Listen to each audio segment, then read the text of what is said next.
What's up? Gavin here. It's good to be here. Okay, this is BrosKnow. This is entertainment talk from Middle Earth.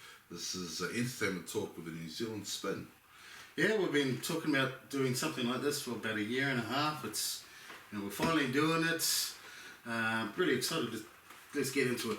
What's up? Okay, so on our show today, we have got movie news. We've got some stuff about the Comic-Con San Diego. We've got our weekly box office information. There's a bit of information about the US box office and the local New Zealand box office, and also some information about new releases. Then we go into our Star Trek Beyond spoiler-free review. Then we have a look at our top 10 movies, just to give you a taste of what we're about and what our tastes are when it comes to movies. And right at the end, we're going to have Clash of the Geeks, where we ask each other, try and stump each other really, ask each other some trivia questions, and let's see what our knowledge is like. If we're kind, we might give each other easy questions. My questions I found interesting, so we'll see how that goes. Depends how my memory's working today. That's the problem. Okay, very good. So, Gavin, I'll let you take over our movie news. Okay, so Comic-Con was this weekend, as you may or may not know. There's always big news that drops in Comic-Con. I picked out just 4 items from there that were pretty interesting, and we'll talk about maybe a couple of those, see what we think. Okay, one of the first ones that come up was Guardians of the Galaxy Volume 2. The second part is due out next year. They haven't started filming yet, or they're very early on in filming, I think maybe a couple of weeks or something like that. But one of the big items that they dropped at Comic-Con was that, well, it was prior known that Kurt Russell was in the cast, but he will be Star-Lord's father, and he will be playing a sentient planet named Ego, which is just weird. But yeah, so he's a giant planet. How he got it on with Star-Lord's mum, I'm not sure, but that's what his thing is. I don't know. So that's the first one anyway. We'll come back to that if you want to talk about that.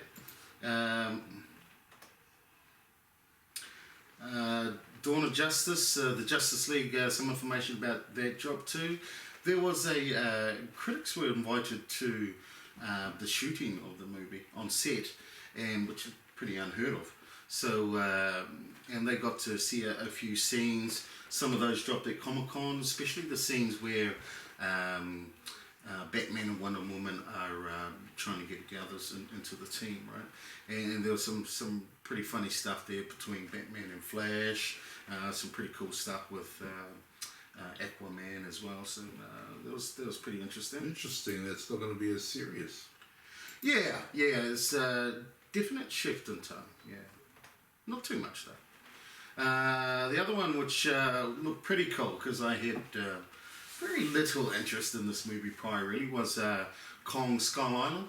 So this is another retelling of that story, the King Kong story.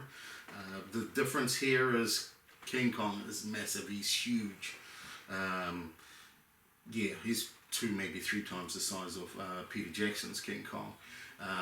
And the reason why he's been scaled up like that, because there's talk down the line that there's going to be a King Kong versus Godzilla movie. So, you know, he's got to get bigger. Definitely, yeah. And the last one is Thor Ragnarok. So there were some pretty good picks dropped from Thor Ragnarok. Now, this hasn't started, but as you know, Taika Waititi is directing that. And the information we have, so some of the pictures he got is of Thor, as you see in the background there, with in gladiator armor. So looks like they're taking some elements of the Planet Hulk comic and putting it into the Thor Ragnarok movie. So it's looking pretty cool. And if anyone's read that, there's also an animated movie there. I highly recommend you go watch that, because it is awesome. Some of the best animated stuff from Marvel anyway, which is usually not that great, to be honest. Yeah, I mean, certainly the Marvel stuff is nowhere as good as the DC animated Yeah, stuff. yeah, Some yeah, very the DC animated stuff, yeah. movies there. So what grabbed you? Wow, I mean, we might as well, while we've got it on there, was just have a little talk about Thor Ragnarok with our own Taika Waititi Yeah. at the helm of that movie. Certainly the budget that he's got to play with is many, many more times than he's used to with his small New Zealand movies. Yeah, absolutely, absolutely. I mean, he's a talented guy, funny, and he tells a great story. So I mean, I see no reason why this isn't going to be a great movie. And one thing about Marvel, Lord Feige, he is great at getting talent. You know, he picks these guys who come in out of these small things. Some of them just TV, some of them little indie movies. Yeah. But he sees the talent and he gives them these $100 million budgets, and they You're not wrong. I mean, I think of guys like James Gunn. Yeah. I mean, he was almost unheard of. Yeah. And he came up with a massive hit that was Guardians of the Galaxy. Yeah. This is totally off the books. Not major players in the Marvel universe. Then I look at what he did with the Russo brothers. Yeah, And absolutely. this year's biggest hit, Civil War, has just been an improvement on their previous great movie, Yeah. Winter Soldier. So I mean, that movie is many people's opinion the top Marvel movie. Yeah. So also starring in Ragnarok is our own Carl Urban. Now he came off a great performance of Star Trek Beyond, Yeah. which we're going to talk about later. But he, if you haven't seen that, his performance as Bones and his interaction with Zachary Quinto as Spock, fantastic. It was the highlight of the movie. There was many good things. We'll talk about that later. Yeah. But Carl Urban, he's really coming into his own lately. Yeah, he plays a character named Scourge, and he's certainly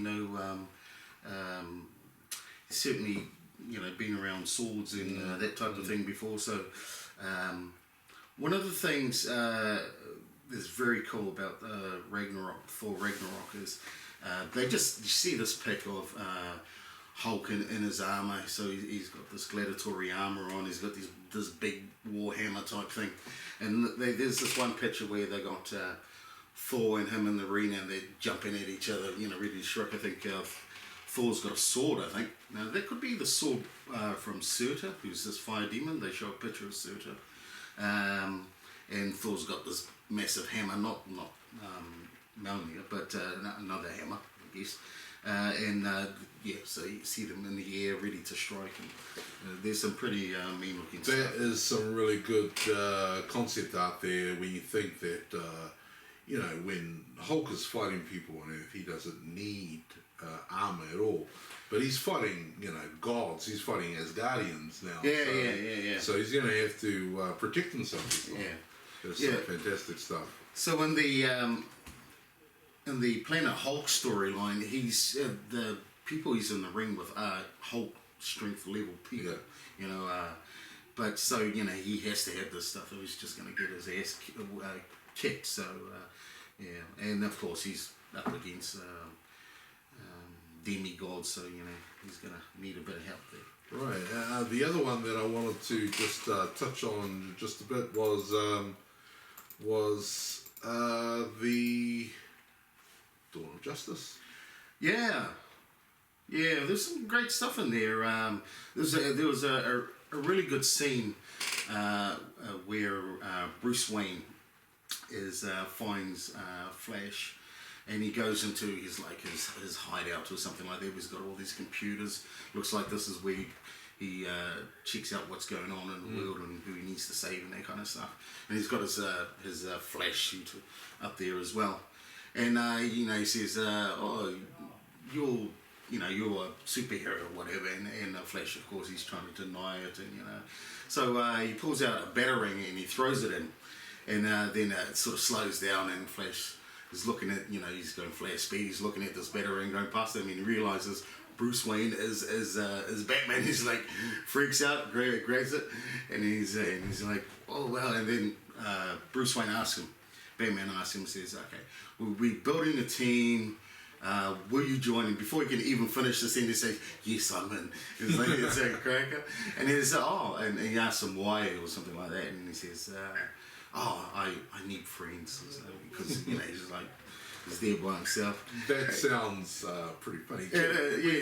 When you think of the flack that Batman v Superman got for being quite dark, it's interesting that they went for a bit like this, which I really enjoy because, as comic book people know, Flash is generally the funnier of the superheroes. Yeah. I mean, I don't mind the darker tone of DC, but there's certain characters that's who they are.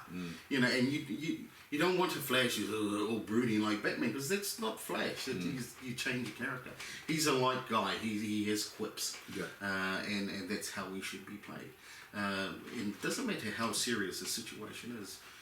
There's always humour in life. That's just how it is. Yeah. So for those who didn't see the Ultimate Cut, you should go see that before you see this movie. Yeah. It'll help you understand the Batman v Superman storyline a little bit better, and it's a more enjoyable movie. Also prominent in that art that we can see is Superman, who of course is dead. Yeah. So at Comic-Con they introduced everyone, and everyone came on the stage, Ben Affleck and everybody else, and they said, well, there's another founding member to the Justice League, and he says, I know in Batman v Superman he died, but if you look at the end, it kind of says like, anyway, he's back, and so they introduced Henry Cavill, and he comes out, and it was a no-brainer, he's in the next 2 Justice League movies. So obviously.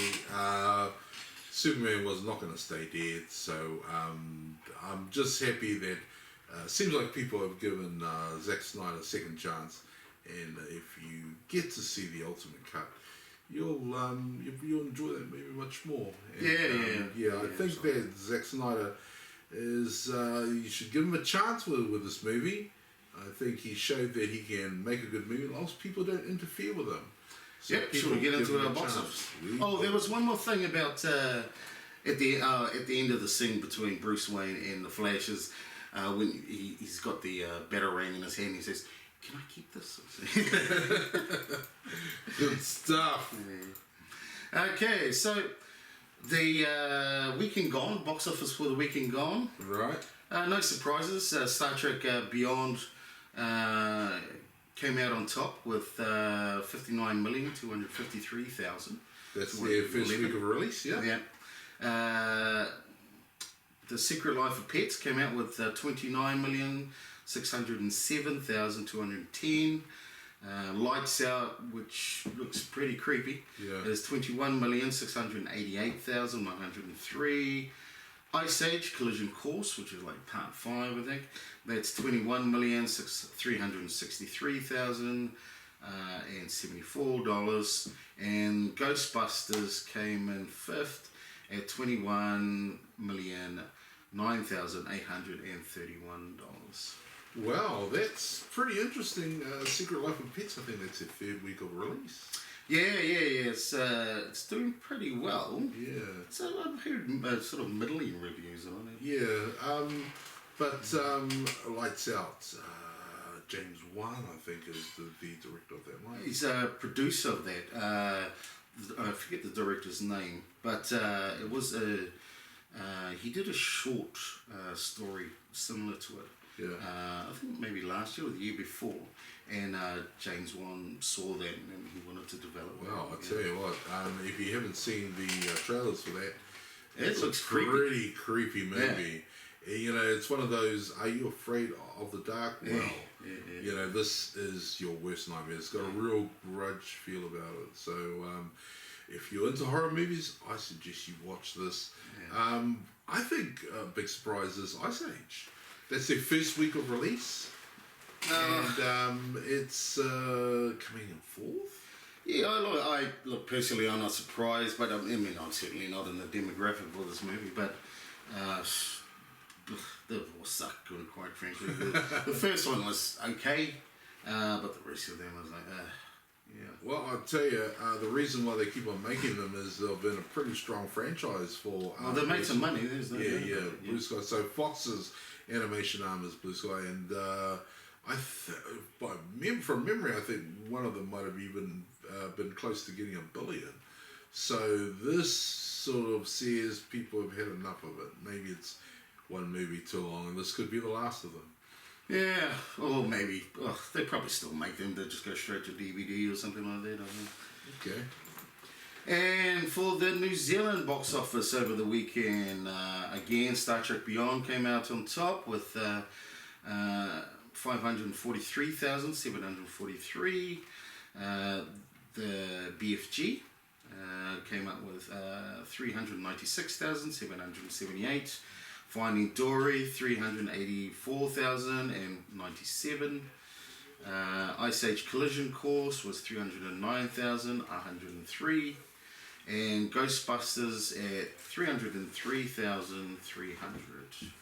Right, so looks like a lot of holiday type movies. Yeah, absolutely. I'm pretty sure that's what that reflects. It's just school holidays. Everybody's getting their kids to these family flicks. I think the one thing that does stand out for me is probably the BFG, which didn't do too well in America. It's a Steven Spielberg movie. It's one of those movies that has sort of come under the radar, but Steven Spielberg has been responsible for some of the biggest hits in movie history. So for his movie to do so poorly, in the US and in New Zealand coming in second. It's really interesting. I wonder whether the shining star that was Steven Spielberg is on the wane. I don't know, maybe he should just stick to more serious stuff these days. Maybe his days of these kiddie movies are over, which I'd be quite happy with, quite frankly. Well, I was going to take Dan to, we went to see Star Trek and we were going to go see another one. And I said, okay, you want to go see BFG or do you want to see Ghostbusters? And thank God he said Ghostbusters because I didn't want to see it. What did you think of the Ghostbusters? Because I didn't mind it. It was funny. It was funny. Okay. Yeah. Okay. Was it as funny as the original? No, it wasn't as funny as the original. It wasn't as good as the original. The story wasn't as good as the original, but it had some good laughs. I liked the characters, and I liked them and what they did. But I think I would have preferred it if it was Carry On, like their kids or something like that. But they all had daughters, and then they became exactly. Yeah. But yeah, that was all right. Yeah, I'm not too worried about remakes. You always got the original, so. Yeah, well. Okay, so let's the new movie up this week, the new Jason Bourne movie, the 5th in the series. Yeah. But we have a return of the original Jason Bourne, his 4th movie. Paul Greengrass is the director. He's back. Matt Damon, what do you think? It's going to be a huge movie. It's no doubt it's going to be the big box office winner for this week. Yeah. The Bourne series has never been one I've been terribly interested in, just that genre of movie, give or take it. I mean, I enjoy them. They're certainly fun, but they're not something I hang out for. Yeah. But I know a lot of people who've been waiting for this.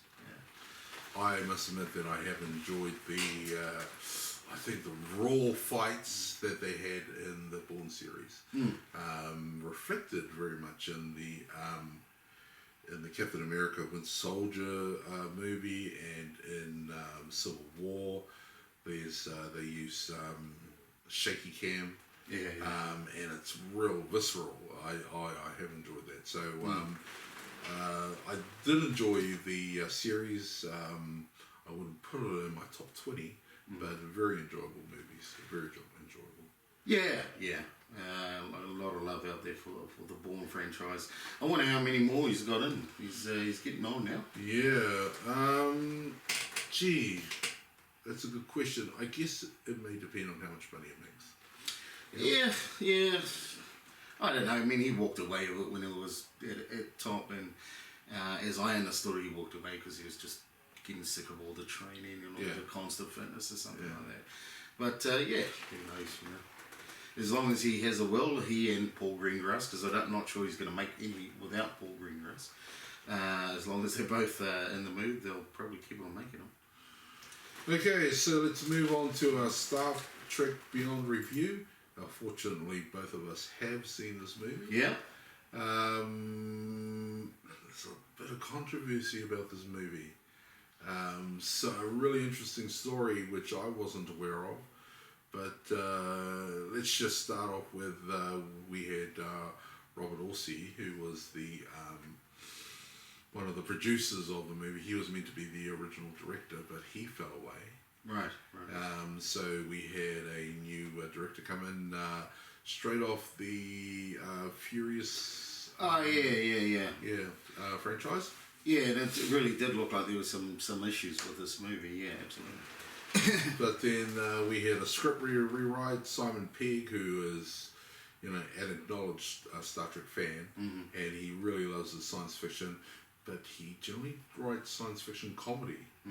So, what was your take on this movie? I really liked it. It was like a series, so they're in the middle of their 5-year journey, like the original Star Trek series, and it's a mission within that, really. So it was like an extended series. So you had all that flavour of a good character interaction between those things, and that's why everyone loves Star Trek, because of that stuff. Everyone loves the crew, right? And you got to see that. You got to see, as you talked about before, a lot of the quips between Bones and between Spock, and that great relationship they have. Quite antagonistic, but there's some undertone love there as well. Yeah, there's definitely a real bromance. Yeah, absolutely. Yeah. It's like I hate it, but I really, really love you. Yeah, it was great, and because you get snippets in the first two, but Yeah. this one you really get a good portion of it, and that's always good. I really have to agree, because really the first movies have been a lot about Spock and a lot about Kirk. Yeah. But with this movie, you got Spock and Bones. Now with Star Trek, it's always been those three that are more or less the main actors. And Carl Urban was fantastic, and Zachary Quinto always brings it when he plays Spock. I thought the whole cast did really well. They all had their moments of shining. They did. It was of course Anton Yelchin passed away not so long ago. And it was, you felt that. I mean, it was really cool spending time with him, but then by the end of the movie, you sort of think, oh, he's not going to be in it anymore. No, he's that not. really So sucks. it's going to be interesting how they're going to approach that, and how they're going to get another Chekhov in there. They might write off the character. I'm not sure. They said that he might not be in the next one. This is just some of the early talk. They talked about probably won't be written out. I think you can't write out Chekhov, even that he has passed away. The character is bigger than the actor. The character has been around for a long, long, long time now, and he's not even the original person who played the character. So it just needs to change hands.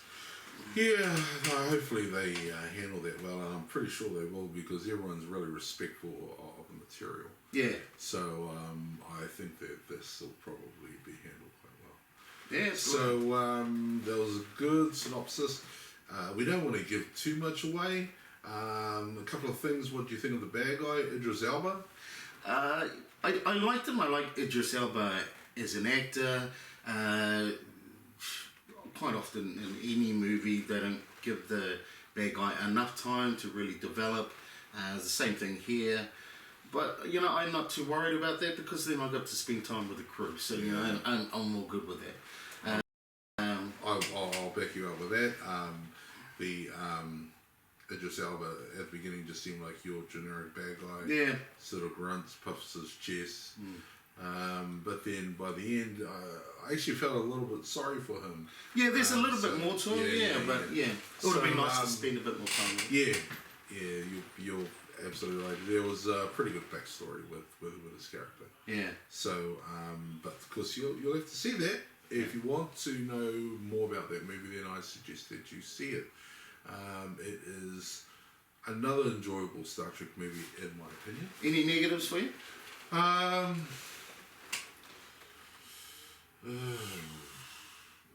don't know. The goal of the bad guys seemed a bit redundant.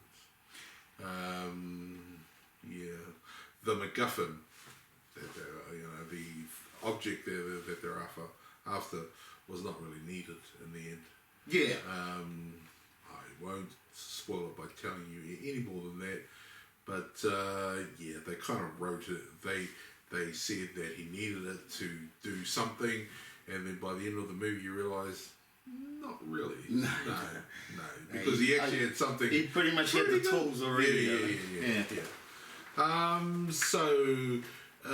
My personal rating for it, I'll probably go out of 10. Out of 10. Yeah. Okay, 10. I enjoyed it, so I'll probably go 7.5. Yeah, 7.5, 7.5. I might even go higher than that. It's probably my favourite of the three. I'm gonna go 8. 8? Yeah. Out of the 3 movies, I think it's probably my second. I enjoyed the first one most of all. I think the style that J.J. Abrams brought to the Star Trek universe, fantastic.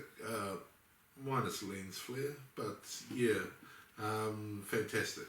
And he sort of took Star Trek out of that stuffy science fiction, and we have fantastic stories, 2 fantastic stories, but really good action. So this is my second favourite. Unfortunately, Benedict Cumberbatch.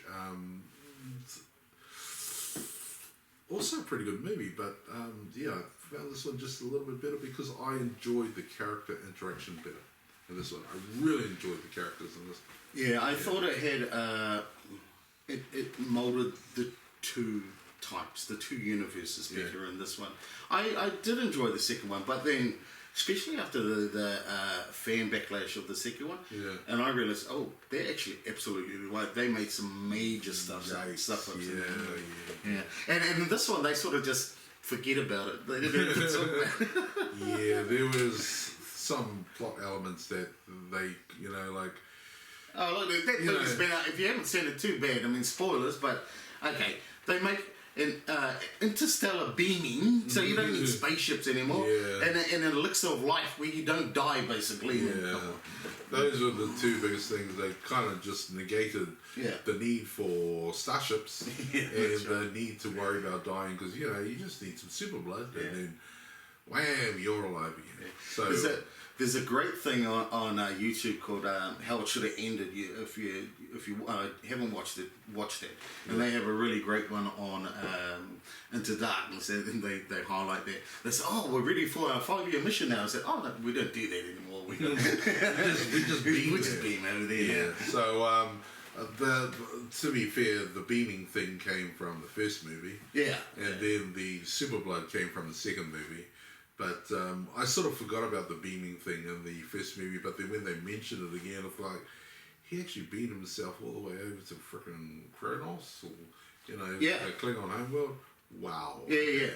That's clear across the quadrant. Yeah. So, okay. But still, my personal review is sort of like, go and watch it. I think it's a pretty good movie. It's fun. It's definitely and a great performance, especially from our own New Zealand's own Carl Urban. Right. Okay, now let's go into our top 10 movies each. So let's start with Gavin's number 10. Right. So these movies are not the movies we think are the best movies, but our favourites. So my number 10 is Butch Cassidy and the Sundance Kid with Paul Newman and Robert Redford. It's a movie I've loved for many years. It's just about those characters that spend time with Redford and Newman together in any movie. They did The Sting together as well. That was a great movie, but not so much time with them together. So this is on my list. I'm not sure it's going to be on there for very long, though. There's a lot of good movies coming out these days. Number 9, Time Bandits. It's just a great movie. Nothing like it when it came out. Terry Gilliam, just an amazing vision and quite a crazy movie. It's just one of my all-time favourites. Always will be. Terry Gilliam from Monty Python's fame. Yeah, absolutely. Number 8, Avengers. The 2012 Marvel movie that brought all those characters together so beautifully. It's just makes you weep every time you watch it. What is it, 4 years old now, and I still cry when I watch it. It's beautiful. Okay, number 7, Princess Bride. Again, it's just a movie that has everything in it. A great story that runs through it. Characters you really care about, and it's just a lot of fun. And still one of the best sword fights I've ever seen on a movie. It's amazing. Bit of a change, because that one is probably a comedy with action in it. Yeah, my favourite movies, there has to be a good story, but it has to be rewatchable. You know, so these are movies I watch at least once a year, and that's at least probably more times than that. Yeah. I will give one proviso to my list. I only allowed myself one movie from any given franchise. There'd be like 3 franchises, and it would be pretty much my top 10, I think. Anyway, so for my first bits, at number 6 is Highlander, which is just Christopher Lambert, Sean Connery, an amazing movie. And the director, whose name I forget right now, he's never really backed it up with anything that reached that standard, because it was once when he did this movie, we thought, oh my god, this got to be the next Spielberg. This movie's so good. I think his next movie was actually Highlander 2: The Quickening. Oh my god, dear! He really went downhill. Number 1 on my actually, I'm not going to do that, because that probably will be a list. Will come out. Okay, well, so look out for that one. That's my first one. All right, over to you. Okay, so let's look at my number 10, and it is Titanic. It's the second biggest, well, might be third biggest by the time Star Wars finishes its many runs that they're probably going to have, but it's currently second in box office take. Titanic, it's a really watchable movie. It's quite long, over 3 hours long, but it's one of those movies which I like that you can watch and not notice the time. Yeah, absolutely. I know for a lot of people, it's like one of their favourites, but they can't watch it because it is so emotional. Yeah. Well, it just keeps you going. It's got a really nice love story. I don't know about the end, whether that's a love story, but that's something totally different. The movie itself, very watchable, and I've enjoyed that movie each time I've watched it, and I've watched it many, many times. Mm-hmm. Okay, so let's move on to my number 9, and that is Terminator 2, the quintessential action movie. There's a little bit of humour in this, but this is all about Arnie, and which is a reversal of his original role where he was the Terminator but a bad guy. He is the Terminator, but he's a good guy, and it's got some really well-placed humour in it. The action is superb. Top-notch special effects. I guess I do like certain directors, and you might see this director more than once, James Cameron, on my countdown. It still was the second one. It still holds up to special effects. Yeah. Good story and great heroes, great antagonists. Okay, so it's my number 8, and that is Back to the Future. I've got a penchant for time travel movies, and I know that there's a few time travel holes in this, but it is a fun movie. It's got great characters in it. Doc Brown, Christopher Lloyd. Does he ever age? He still looks the same. But Michael J. Fox when he was still in Family Ties, and then he did this at night. It's a really good movie, very watchable. I've watched this. Gee, I could have watched this up to 100 times by now because my wife really likes it. So, yeah, I watch this a lot. I know you love this movie. I'm a little surprised it's this low on your list. I thought it might have been a little bit higher. Oh, wow. There's been some great movies come out recently. Sure. It was a tough list for you. Yeah. Because I actually had a slightly different top 10, but then this is my final top 10 at the moment. You know, it can change. Right. I probably did it 3 times and I thought, leave it. It's tomorrow. Yeah, you just got to walk away from these things. Okay, so my number 7 is Aliens. Once again, James Cameron. Another great action flick. Got a fantastic protagonist. The antagonist doesn't really talk very much in this. But then, is the alien the bad guy? Or is the human the bad guy, the one that traps in Paul Reiser? He's a pretty sneaky guy. He gets his, spoiler, he gets his just desserts. But it really is another enjoyable James Cameron movie. I do like his style. I think the thing that puts its mouth through your skull is the bad guy. Okay.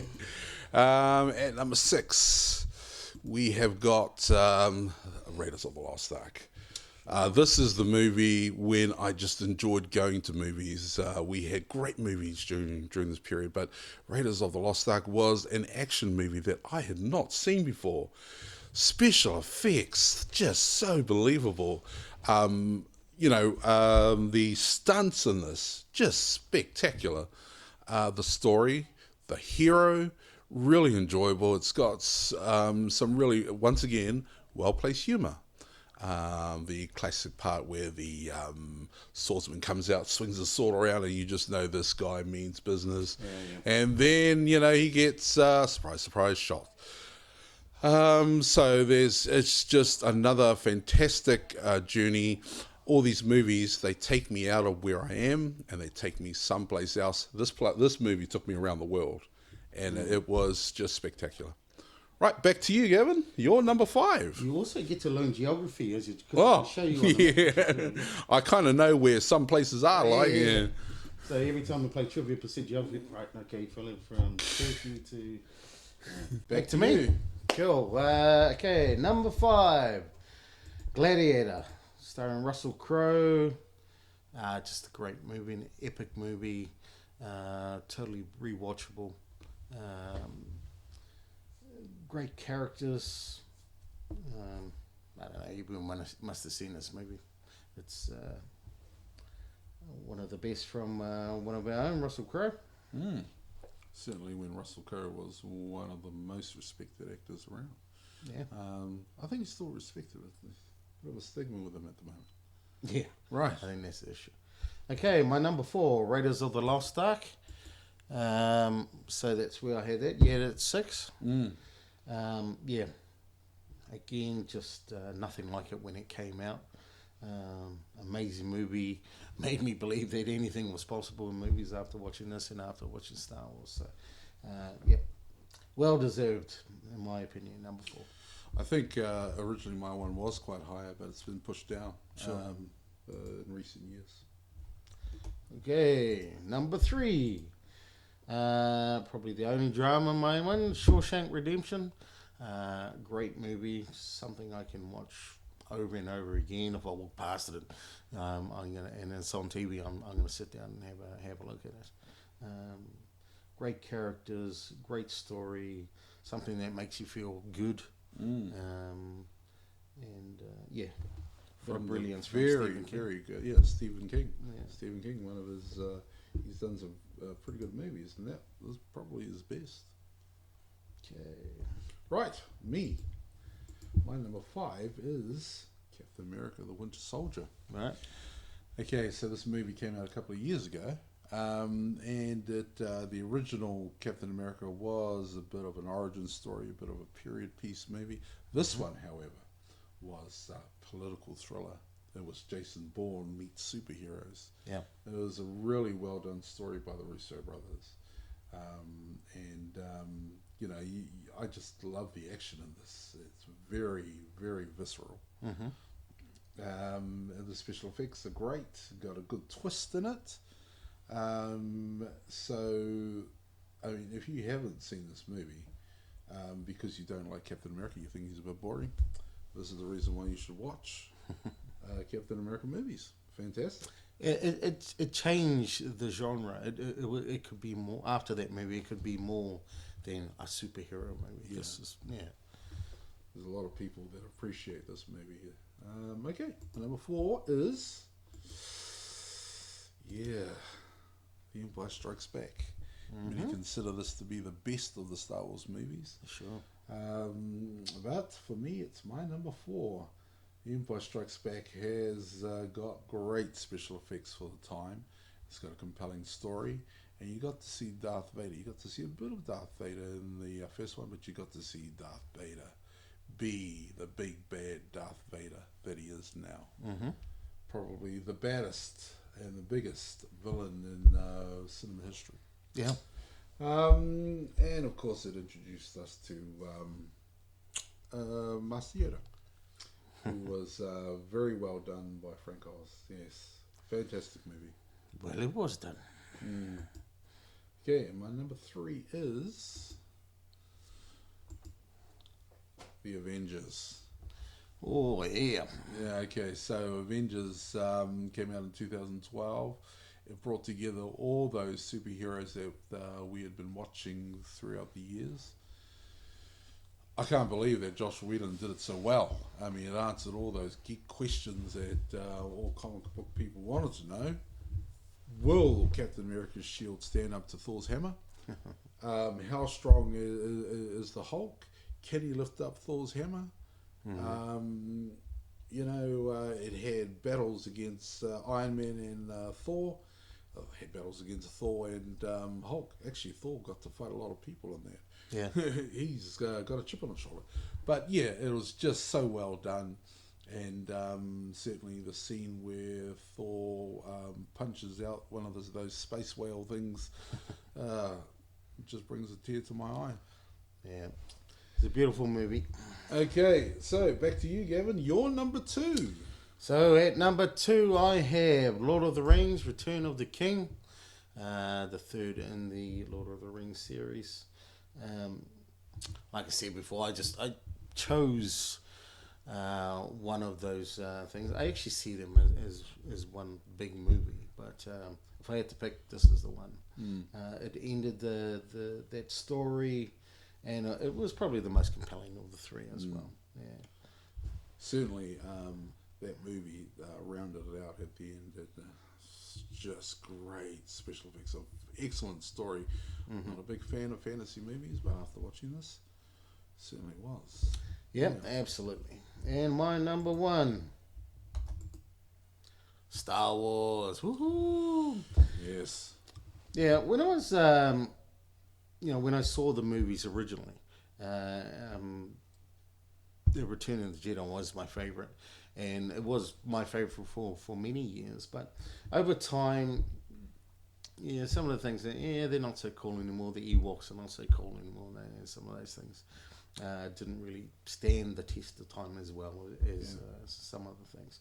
So, Star Wars, this is the movie that made me fall in love with movies. This is the reason I'm here today, is because of that movie and how it affected me in my life, like so many other fanboys. So that's my number 1, New Hope, Star Wars. I feel what you're talking about right there when it comes to the Ewoks.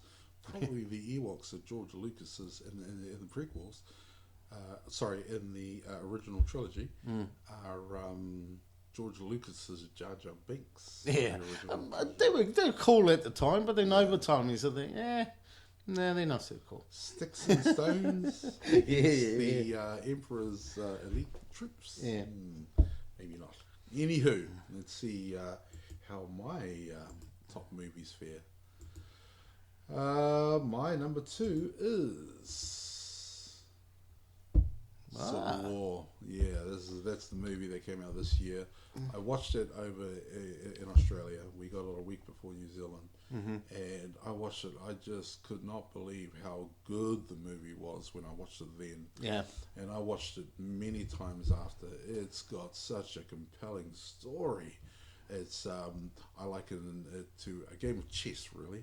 There's pieces being moved here and there, and there's manipulations there so that they can conquer there. It's really a well-crafted story. It's got fantastic action pieces, both physical action and special effects. The fight scenes are top-notch. Yeah. And of course, the special effects in the airport fight scene, there's just so much fanboy candy in those fight scenes. Yeah, it's just definitely fantastic. But the fight scene that probably, I think, maybe gets a little less credit is the fight scene at the end between Captain America, Iron Man, and the Winter Soldier. Yeah. When Iron Man is just determined to take out the Winter Soldier, and you can see why Robert Downey Jr. gets so much money for doing those movies. He's just fantastic in that. He's really is just like the anger in his stance and in his voice and in his mannerisms. He's fantastic in that. I don't think it's too much to hope that one day these guys will get Academy Awards for some of their performances. They really don't go for big fanboy movies, but But my number one movie, much like you, is Star Wars. Yeah. It's the movie that made me want to watch movies. There's so many iconic scenes in that movie. When I first settled into this movie, 1977, 78 in New Zealand, lining up to watch the movie, the lines stretched around the block. So you had a good hour wait, and then you got in. Anticipation was really high. Yeah. And you get the scroll of text, and then you see the Rebel cruiser flying overhead on the screen, and you think, oh man, that's pretty cool. And you see the Imperial cruiser, and the bass of the speaker is just rumbling, and it's an experience. Yeah. And it's certainly something that I will never forget, and something that really can't be repeated ever again. If George Lucas could copyright that scene, there'd certainly be a lot of people that owed him money because they've copied it quite a few times. Yeah, a lot of people copy that. I remember that. I mean, when I watched that movie, I must have been about 5 years old, something like that. And I remember waiting in this long ass line. And for a 5-year-old, it's just like an eternity. Yeah. And then got in the movies, I'm tired.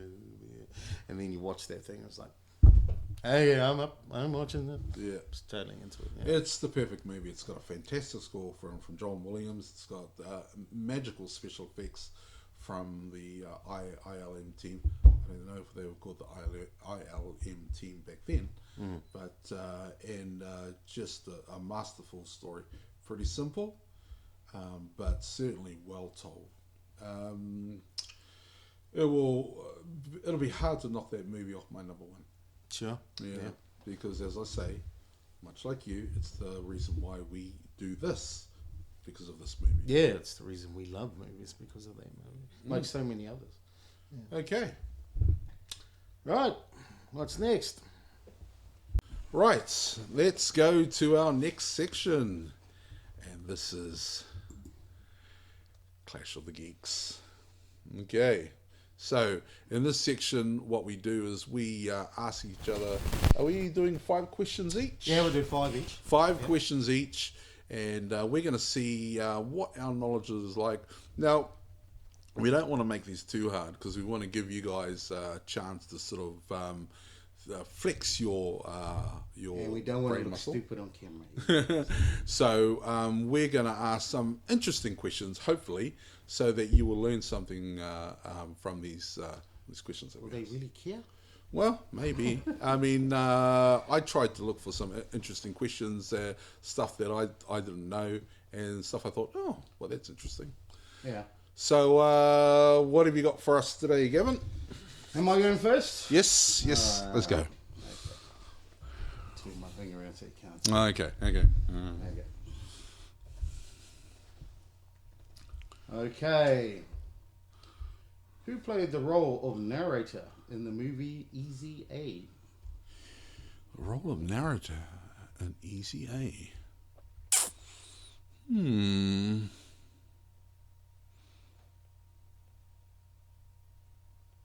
I took these just off of some. Yeah, website, by the way. that's good. I've only seen Easy A once. Unlike my son, I'm not a super fan of the star who is... Oh, can't remember her name. Anyway. No. I don't know that answer. Or do you want me to write it down? No? No. No? Tell me this. No? No. I don't know. She's on a blog, or she's on the internet, and it's she's narrating her own story, Emma Stone. Oh, so it's Emma Stone. Yeah. Emma Stone is the narrator of her own movie. Yeah. Okay. Second question. Tom Cruise, Rebecca De Mornay, and Joan Cusack were all born in what year? 1952, 1957, 1962, or 1967? 1952, 1957, 1962, or 1967.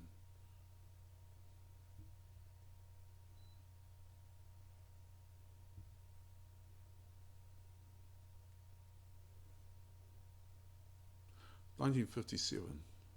1952. Yeah, he's getting on, isn't he? Tom Cruise is... That would make Tom Cruise 63 years old. Yeah. Is it? Sure. Okay. Wow. I might be checking that up. I better make sure. I'm pretty sure it's 1952. Well, okay. Yeah, no, let's move on. Boy, I didn't realize he was that old. He's got such a young outlook in life. Might just have to fact check that one. Okay. Okay. What Walt Disney movie is this tagline from? It's all about me. It's all about me. That sounds like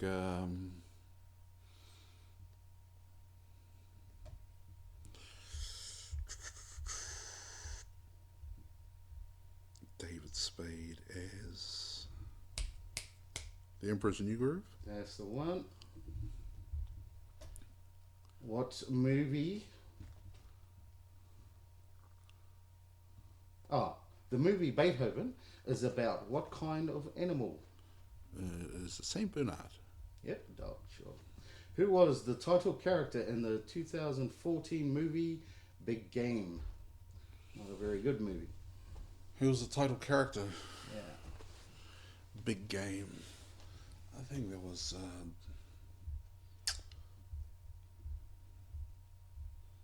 The Rock, wasn't it? That was Sam Jackson. It must be The Game or something similar. I'm sure he's in a game movie. 2 out of 5. Sam Jackson plays like the president who crashes and these terrorists after him and all this kind of Okay. bad movie. Okay, so let me see. I just need to grab my questions. Okay, so 2 out of 5. It's not a great start for me. Let's go with my questions. Okay, let's go with supposedly the worst sequel ever. What movie starring John Travolta and directed... What was the movie starring John Travolta and directed by Sylvester Stallone? Worst sequel ever. John Travolta, Sylvester Stallone. Did you give a year? No, I don't have that year.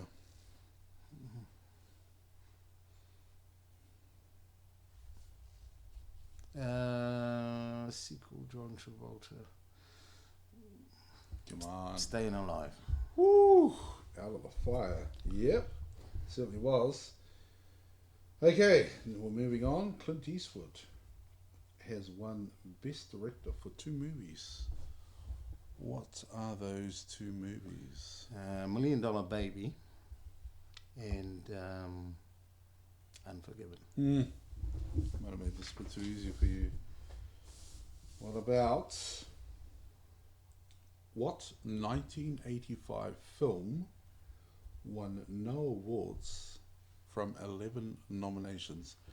1985 film. 1985. 11 nominations, no awards. No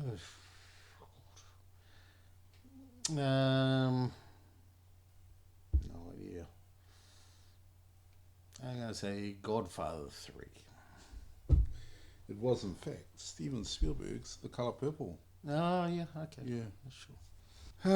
Okay. Okay. Name one of the 3 movies to sweep the Big 5.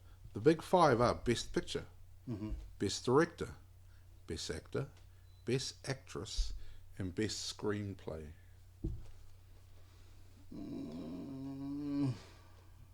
I think this one is a little bit difficult. The first movie was in the 1940s. The last movie was in the 1990s, I think. Not sure. I would have guessed. Oh, forgot the name of the movie there.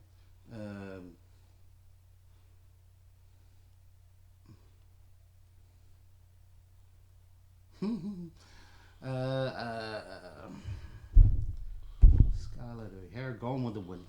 Gone with the Wind. Oh, no. Unfortunately, the movie in the 1940s was It Happened One Night.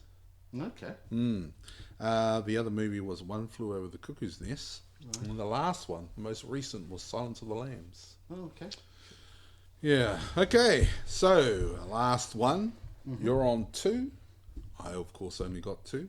This will be the decider. And I'm thinking I should have made this question a little bit harder, but it is what it is. Okay.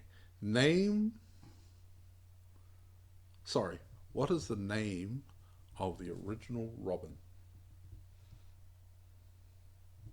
Is in Batman and Robin? Yes. Dick Grayson. Correct. So, the winner of this week's Clash of the Geek is Gavin. I reckon. You're going to put the applause in later. Oh, maybe I might get a boo.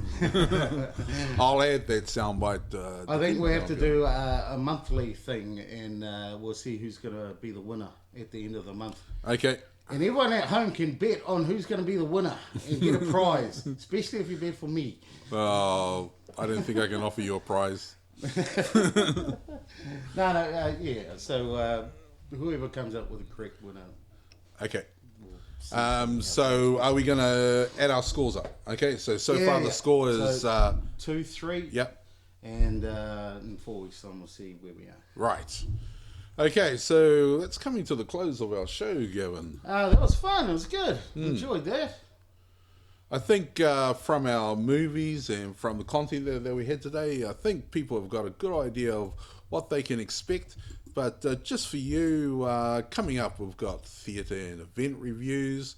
We've got a segment we call Brant, which is our bro rant, which we might be ranting about something to do with entertainment anyway. Probably. We could be ranting about road rage, for all I know. We've got our bro on the streets. Our special guest will come in and give us the layman's rundown on what they thought. Exactly, we'll grab someone off the street, some random person off the street, and get their words of a movie that they've seen or a movie that we're reviewing and see what their rating of that particular movie was. Right. So we've also got Kiwi Cinema Heroes. It's a section where we might be highlighting one of our cinema heroes. It might be an actor, might be a director. We might even talk about a film as a particular hero, typical of New Zealand. But so we've got quite a few things because this is a Middle Earth. This is our view of things. We want to make sure that we get our Kiwi content in there. Yeah, absolutely. And there might be a lot of people who haven't heard of many of the people we're going to highlight. So good to get to know them and what they've done in some of the movies that they've done in the past. Because you might have heard of some of the bigger things, but some of that smaller stuff maybe not. So, we aren't just doing stuff about Comic-Con, we're doing movies, we're doing Netflix, we're doing TV reviews. We want to cover all entertainment when it comes to film type stuff. Yeah. But we will probably be covering other events that we have in New Zealand. One typical event that we have every year would be Armageddon. Absolutely. And we'll be covering that as well. Yeah. And look, if anybody wants to ask us any questions, you got something you want to know, we'll do our very best to answer those. Get them into us, and we'll look it up. Because we don't work in the industry, we don't have this information in our heads. We generally have to look some of this stuff up, and but we'll do our best to answer those questions. Right. Certainly want to hear from you. Exactly. Finally, we're going to have our Back in Time segment where we'll be looking at past entertainment and movies, because it's not about the present always, it's about some of the great things that we've done in the past with entertainment, New Zealand movies, and also overseas movies as well. Yep, absolutely. Last of all, there's viewers' questions. Just as Gavin talked about earlier, we want to make sure that if you've got any questions, we can definitely answer those questions. And we'll make sure to mention your name so you'll get online as well. How's everyone going to find us? What's happening with this stuff? Well, we're going to be starting up our own channel, BrosKnow's channel. So you can find us on YouTube. We still have to sort out our Twitter accounts, but we should have that information for you very soon. Yep. If it is on YouTube, please subscribe, like, do all those good things. Don't have to, but really cool if you do. Yeah. Yeah. Mum. Subscribe. Yeah. Subscribe. It's move the mouse over the subscribe button. And then I'll do it click. for you when I get home. Yeah. That would be great. So, because we're doing this not only for ourselves, but also just to give a bit of information to the rest of New Zealand and possibly the world.